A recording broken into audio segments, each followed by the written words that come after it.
Hey guys, what's up? My name is Sean Wayne and today, tara, pag-usapan natin itong pag-react ni Kid Punk sa mga mean comments daw sa kanya ng mga Tulfo Fanatics. Hindi niya pinalagpasan. No? Patola din pala tong si Kid Punk. Pero lap trip talaga nakakatuwa. Nakakatuwa. Tara, pakinggan natin si Kid Punk. Magandang araw sa inyong lahat mga kupal. Welcome sa panibagong episode ng ating programang tumatalakay sa mga isyong buwabagabag sa ating lipunan, sa ating bansa, at sa ating mga mamamayan. Ako inyong host si Keith Punk at ito ang bagong liwanag. Para sa episode natin ngayon, medyo special episode to na gusto kong ihandog sa isang napaka-specific at isang napakalaking fandom sa Pilipinas. Mga fans ng Tulfo Brothers. Palakpakan natin silang lahat. Woo! Sa lahat naman siguro na nanood ng ating episode tungkol sa Tulfo Brothers kamakailan lamang, makikita nyo na itong pinakamataas naming views, 2,500 views to date. Maraming salamat fans ng Tulfo. Punta kayo ang the best fans in the whole solar system. Ayun nga lang, meron kami more than 100 dislikes at sandamakmak na mga comments, mga mula sa kanilang fans. So, for today's episode, I am going to read mean YouTube comments from mean Tulfo fans. Nga pala, bago ko ito simulan, gusto ko lang mag-shoutout kay Mon Tulfo. Maraming salamat sa paglaglag mo sa kapatid mo si Ben Tulfo. Sinabi mo na yung kapatid mo talaga ang nagdako ng 60 million. Sana naman, mapilit po siya. That's very interesting, no? Nagkaroon na ng Senate hearing tungkol dyan. And, bakit nga walang nangyari? Diba? Bakit nga ba walang nangyari sa Senate? Nagkaroon ng Senate hearing tungkol dyan. Tapos ngayon, lumalabas may nagko-confess na gaya ni Mon Tulfo. Iba talaga bangis ng mga Tulfo Brothers. Ano? Tara, balikan natin si Kit. Ibalik na niya yung 60 million. Putin mo, Ben Tulfo, isang butangerong kupal sa lipunan natin. Anyway, let's go back to our episode.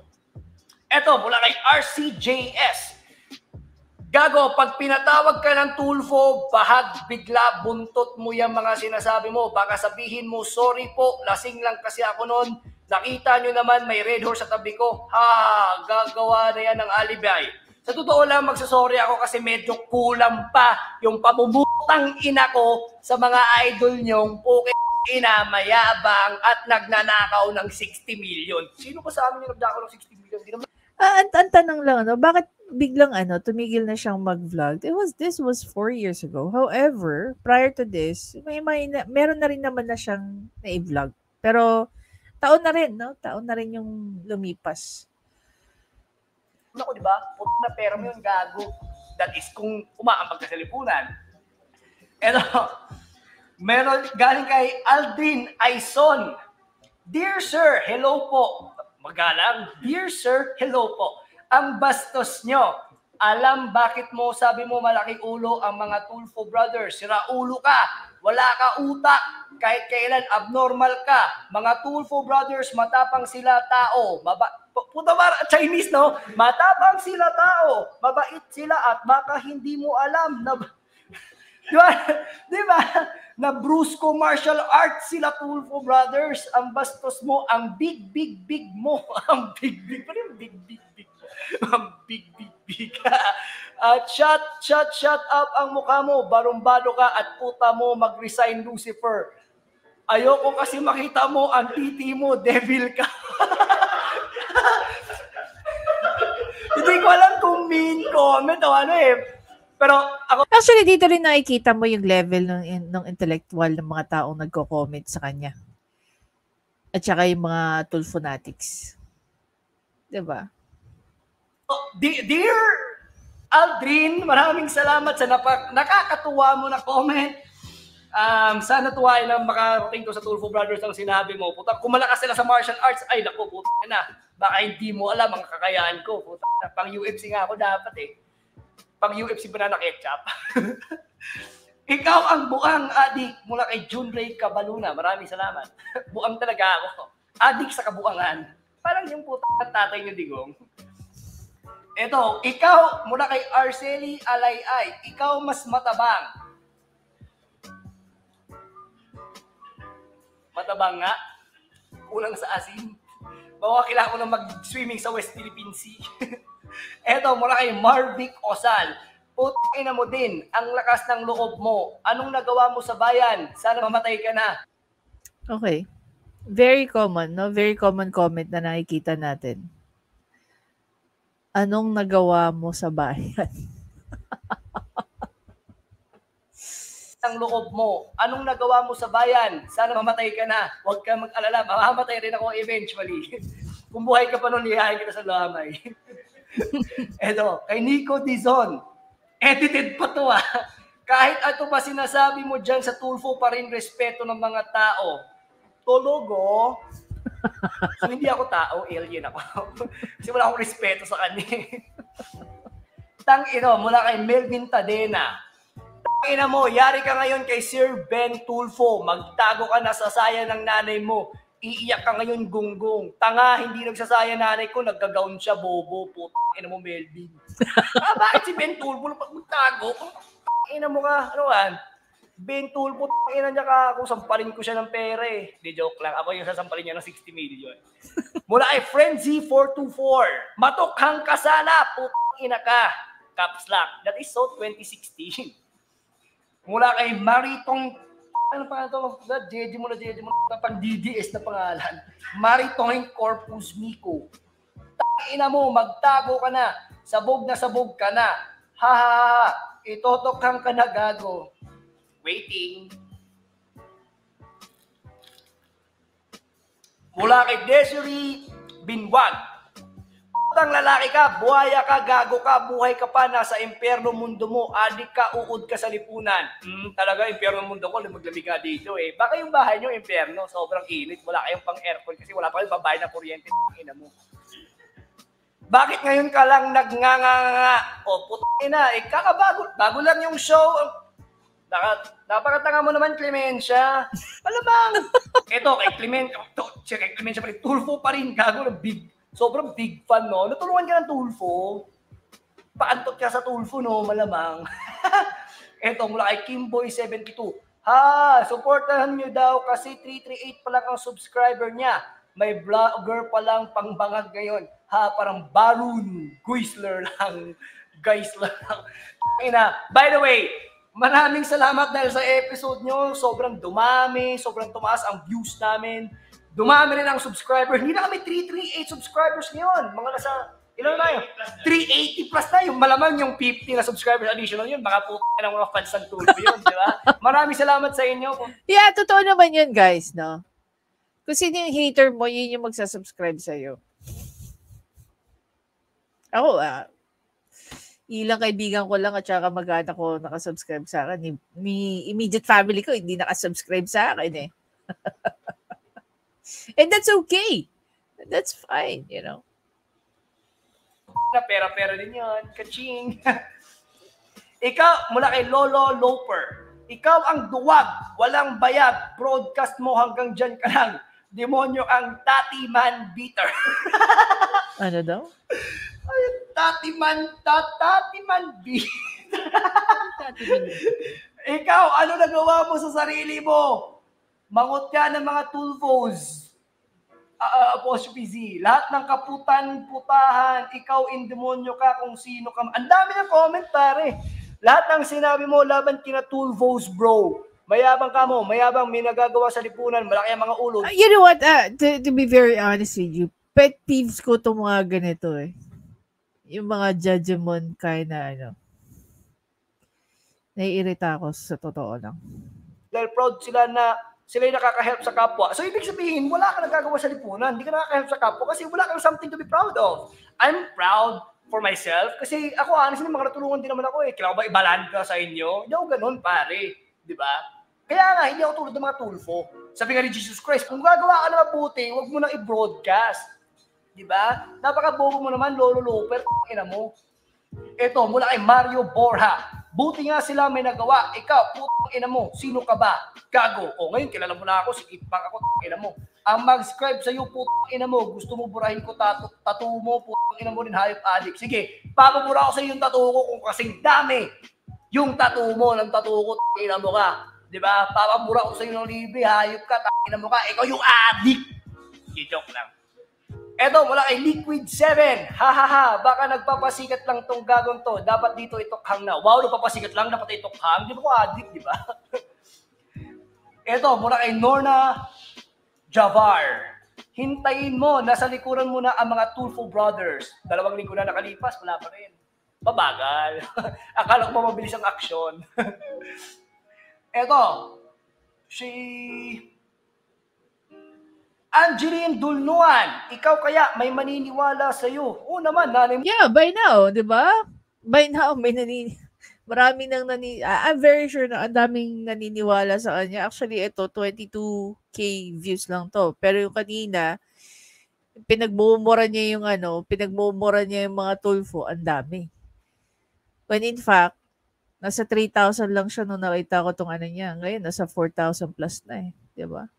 Mo naniniwala sa akin, ina mo ka. Ito, kay Jemrick Salvacion, ikaw ang kupal. Mas kupal ako sa'yo, di hamak. Ina mo talaga. Anthony Abuan, tanga ka ba? Kung tanga ako, ano ka ba? Ina. Ikaw ang susunod na tirahin. Butang ina mo rin, yawa ka, visit ka, animal ka, padidiis kita, hintayin mo lang, gago ka. Mula kay Marvin Marfa, wow, padidiis mo ako. Sige, go. Subukan nyo, ang ina nyo, di ba? Hintayin mo lang, gago. Akala mo, ano yung mga DDS, mga fans ng Tulfo, di ba? Akala mo mayayaman, akala mo may kapangyarihan, mga mahihirap naman, mga hampas lupa, pangit. Pero wala kayong kapangyarihan sa lipunan, ang ina nyo. Kaya nga karamihan ng mga tinutokhang, mga tulad nyo, mga gunggong. Putang ina nyo. Ito, Barbadas. Gago din, putang ina mo din, gago ka din, ina mo din. Hindi mo nag-isipan. Oo nga, no? Hindi man lang in-elevate yung sarili niya. Talaga nagmura lang na nagmura. Hindi man lang nagbigay ng magandang argumento. Gago nga ako sa p***ing ina mo. Eto, mula kay Aning 1996. Sila, meron nagawa para sa mga kapwa-tao na lumalapit sa kanila. Yun! Typical nating naririnig sa mga Tulfo natin. Sila, meron nagawa para sa kapwa-tao na lumapit sa kanila. Ikaw, anong nagawa mo? You know what? I don't know, guys. Siguro kung ipinanganak lang ako at iminulat na ang pagtulong sa kapwa ay kailangan mo ring ipagmalaki. Baka ako pa ginaya ni Raffy Tulfo. I seriously don't get the point why you have to tell people kung ano nagawa mo rito. Hindi ko nga sinasabi kung gaano kalaki ang pera na inutang sa akin ng iba't ibang tao.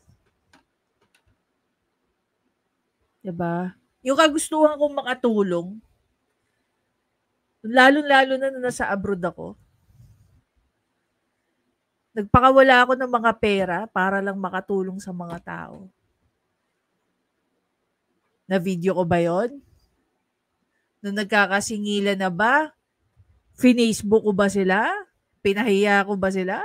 Nasabi ko, hoy, mga putang ina ninyo, magsibayad na kayo, mga hayop kayo. I'm not only talking about 100,000. I'm talking about a huge amount of money. Accumulated over the years. Yung mga taong nanghiram sa akin, yung mga taong tinarantado ko sa pera. Ngayon, stressin ko sarili ko.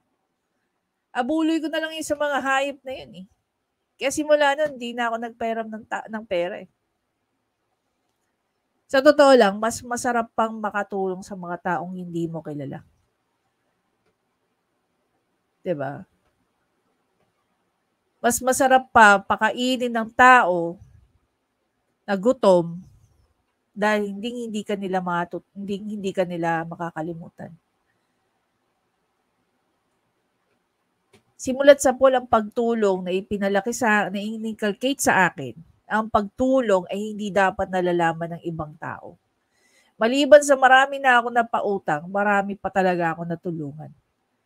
Alam mo, pauwi na lang ako 2018, may tinutulungan ako isang domestic helper na victim siya ng, what do you call that, illegal recruitment, human trafficking. Minute ko lang siya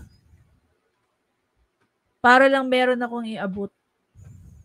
Dahil wala siyang trabaho,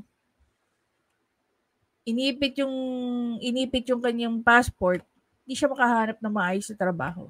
Sa madaling salita, isa siyang TNT. Need ko lang siya para lang ako may abot. Yung inabot ko na yon, enough para makasurvive siya ng 2-3 araw na meron siyang makain. Kailangan niyo bang malaman yon? Naglalakad ako sa isang store, sa isang old mall dyan sa Abu Dhabi. May nag-approach sa akin, Pilipino. Sabi niya sa akin, kabayan. Siyempre, hindi naman typical na gano'n, hindi naman ano. So, tingnan ko siya. Nanghihingi siya sa akin ng, I think 10 or 20 dirhams. Sabi niya, pasensya na may interview lang daw siya doon sa Abu Dhabi ng time na yan. And he was from Sharjah. Doon sa mga taga-UAE. Alam niyo yung distance ng Sharjah at saka ng Abu Dhabi.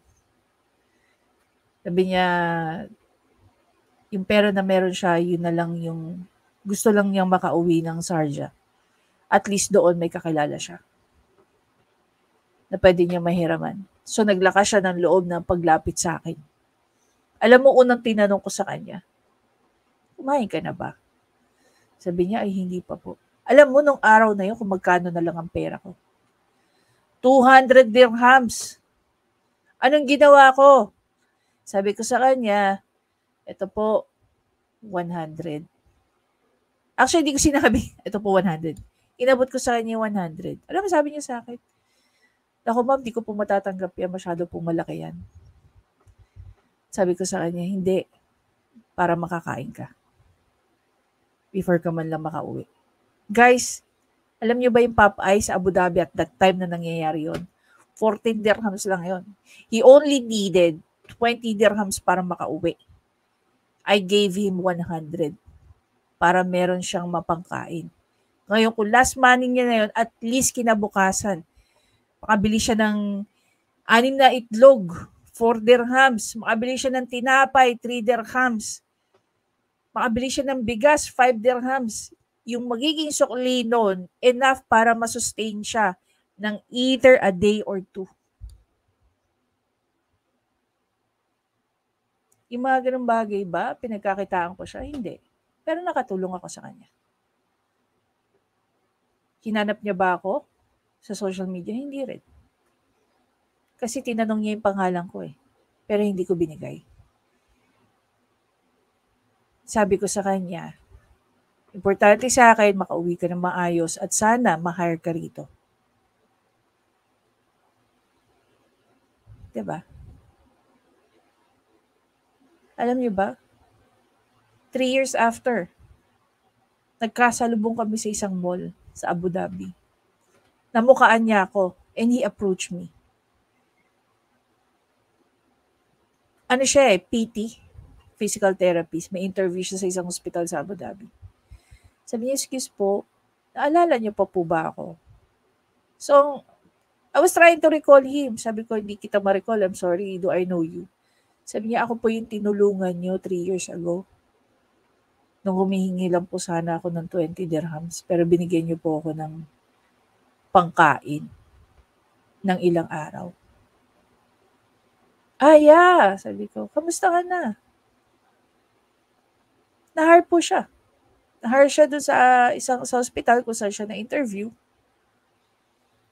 And I was very happy for him. Nag-thank you lang siya. Ulit. Sabi niya, maraming salamat po.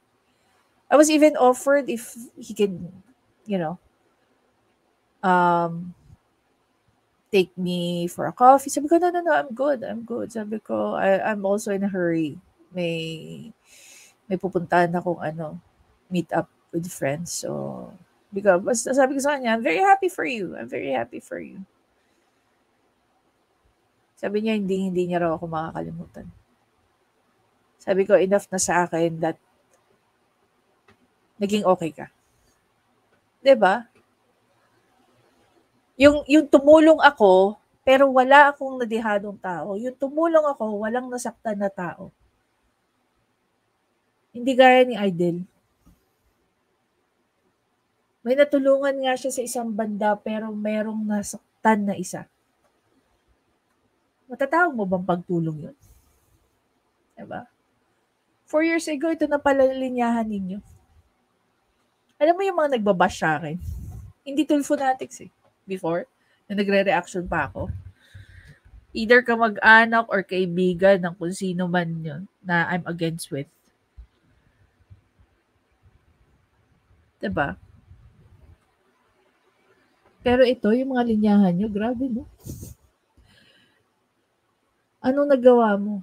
Ilang beses ko na nabasa yung mga ganito. Anong nagawa mo? Ikaw, ano nagawa mo? Mura ka lang ng mura sa camera pa. Minumura mo yung mga taong totoong nagbibigay ng aksyon. Yung mga katulad mong puro patutsada lang sa harap ng camera. Matapang, wala namang naitutulong. Walang may... Ang dami! Ang tanong ko lang ikaw lumapit ka na ba sa akin? Subukan mong lumapit sa akin. Tignan natin malay mo, may maitulong ako sa iyo. Mukhang kulang ka sa sex life. O baka kailangan mo ng pang plastic surgery sa mukha mo kaya hindi mo malagay yung profile picture mo sa YouTube, di ba?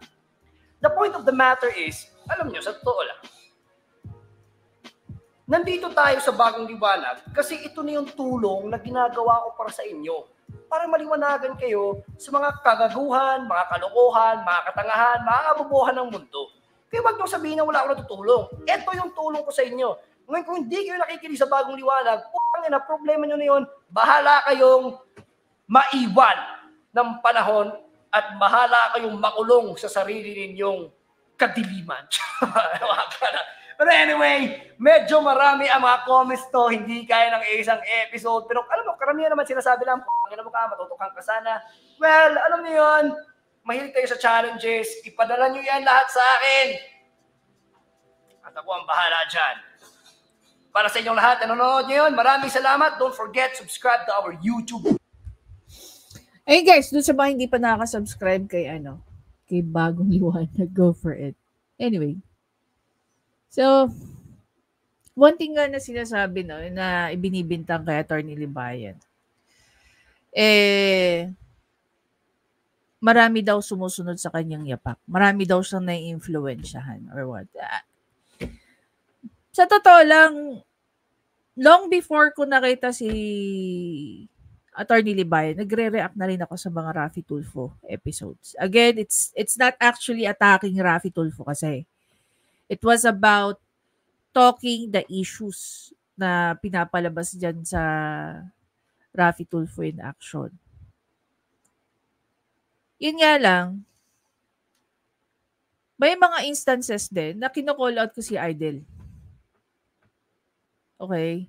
2017 pa ako nagre-react kay Idol. Si Atty. Libayan nasa 2019. So imagine niyo. Sabihin niyo ba na impluwensyahan ako ni Atty. Libayan? Hindi. Pero marami ako natututunan sa kanya tungkol sa batas. So pagdating na doon sa area na yon, at the time na hindi pa ako pumapasok, hindi pa ako nag-aaral, nakikinig ako sa kanya. And I'm very thankful kasi yung mga sinasabi niya about sa batas, nagpa-flash yun sa akin . So pag nasa klase ako, at may mga nababanggit si Atty. Libayan, marami kasing areas ng law ang pinag-uusapan ni Atty. Libayan dyan. Okay? Maraming areas. Hindi lang yun napapansin. Pero ako kasi, dahil ako yung nag-aaral, marami siyang mga nababanggit na iba't ibang subject matter yun. Diba? Malaki po ang structure ng law if you're going to study it. Alam yan ni Ma'am Temyong at doon po sa mga nag-aaral o nakapag-aral na. O lalo-lalo na sa mga abogado who are in practice. Siguro mas lalo lang naiintindihan ng mga tao, hindi lang ako. Pero mas lalong naiintindihan ng tao ang application ng isang batas. Mas lalo lang I mean, if we're going to talk about the influence of Attorney Libayan, not only Attorney Libayan but also of Attorney Claire. Kung papansinin niyo, magkaiba kanilang approach. Very layman ang dating very layman ang mga approaches nila. Ang mga professors namin sa law school, hindi ganyan. Iba yung level ng discussions namin when we talk about provisions of the law and stuff. Pero pagdating kasi dito sa dalawang abogado na hinahangaan natin, iba yung mga approaches nila eh. Tuturuan ka nila ng critical thinking, applications ng mga batas, ano ang mga karapatan na meron ng isang akusado, karapatan ng isang tao na naabuso. 'Di ba? Yun yung nagiging impluwensya nila. Hindi nila impluwensya. I don't see it that way, ha? Na ang impluwensya ng dalawang to or even Attorney Libayan alone, no, na sinasabing siyang pakana ng lahat ng galit or inis or pagiging kritiko kay Idol. Hindi. At saka dito niyo makikita, iba yung level namin. 'Di ba? Kami, very subtle lang nagiging approach namin kay Idol. Dito, may mga nakikita kayo, ngayon na nakikita na nating lahat na iba-iba pala yung klase ng kritiko ni Idol. Meron siya mga kritiko na halos mula ulo hanggang dulo ng kanyang kuko sa paa, kumurahin siya, grabe. 'Di ba? Kakasuhan nyo rin ba to ng cyber libel tong mga to? I dare you. Pinakita ko nga sa previous video ko, 'di ba? Yung ginawa ba kay Dave Villanueva, gagawin din ba kay Super DF? Pareho lang naman sila ng sinasabi. Pareho saan lumapit. Iba nga lang kay Dave Villanueva. Si Dave Villanueva, kahit paano may ginawa si Idol. Pero kay Super DM, wala. At namamayagpag ang kanyang mga views pagdating sa pag-atake niya kay Idol. Na halos araw-arawin niya. Imagine mo, ilang counts yun ng cyber libel. Nakaka-experience na rin ba ng pananakot yan?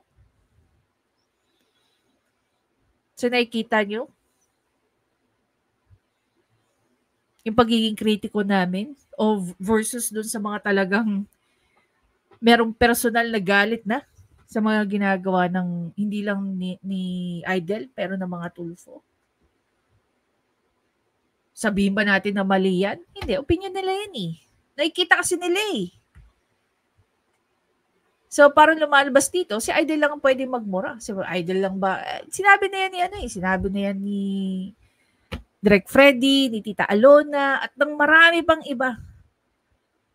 Bakit pagdating sa mga Tulfonatics, si Idol lang ang pwedeng gumawa ng ginagawa niya. Pero pag ginawa na sa kanya yung ginagawa niya, mapriso kayo. Diba? So, kalimbawa, dun sa mga Tulfonatics, kung kayo murahin ni Idol, okay lang sa inyo? Lulunukin nyo lang? Tatanggapin nyo lang? Kung tawagin kayo bobo, inutil, scammer, at kung ano-ano pa, diba? Okay lang ba yun sa inyo? I don't know. Maybe. Pero sa mga taong gaya namin, no way. Definitely no way. Diba? Anyway, guys, again, ayan, may bago na namang pasok sa Oblo. Okay talaga sana kung ano. Kaya lang, 4 years ago, yung huling video dito ni Bagong Liwanag, nakakalungkot naman. Ayan, kung babalikan nga natin siya.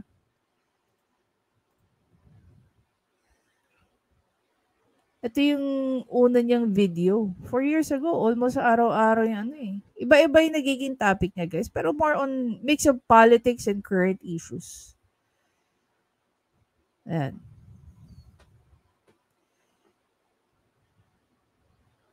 Diba? Iba-iba yung ano niya. Iba-iba yung mga ano niya. Sayang, no? Bakit kaya natigil?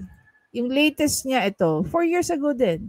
Ano kaya nangyari? Bakit natigil? Tingnan nga natin yung Facebook niya. Yes. Ala.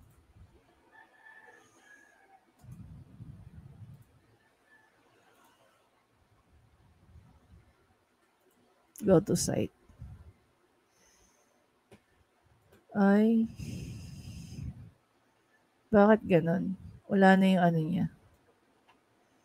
Parang wala na yung Facebook niya. Ano kaya nangyari dito? Eh, nawala yung Facebook niya. This content isn't available right now. When this happens, it's usually because the owner only shared. Okay. Wala na eh.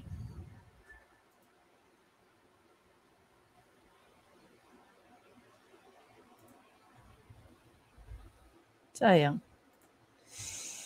Anyway guys, that's it for today. Maraming salamat sa panonood. Please don't forget to subscribe, like, and comment. Enjoy nyo po ang inyong long weekend. Ako, paspasan na. Malapit na po ang final. So, aral-aral muna tayo. And, priorities of course. Diba? Anyway guys, again, maraming salamat sa panonood. Please don't forget to subscribe, like, and comment. I-share nyo na rin yung thoughts nyo when it comes dito sa mga pinagsasabi ni Kit. No? Yung mga tirada niya sa mga Tulfo fanatics. So, kayo ba na-influensyahan din ni... Kung tatanungin ko lang kayo, no? One of the things na ni-raise ni Attorney Libayan while he was doing a reaction about dito sa mga sinabi ni Kit Punk. Na-influensyahan ba kayo ni Attorney Libayan o na-educate niya kayo? Those are two different things, I guess. Diba? Magkaiba kasi yung na-influensyahan sa na-educate. Pag na-influensyahan, parang less ang pag-educate sa inyo. Pero kung na-educate kayo ni Attorney Libayan, you become a different person. Na-elevate ang inyong pagkatao doon. Diba?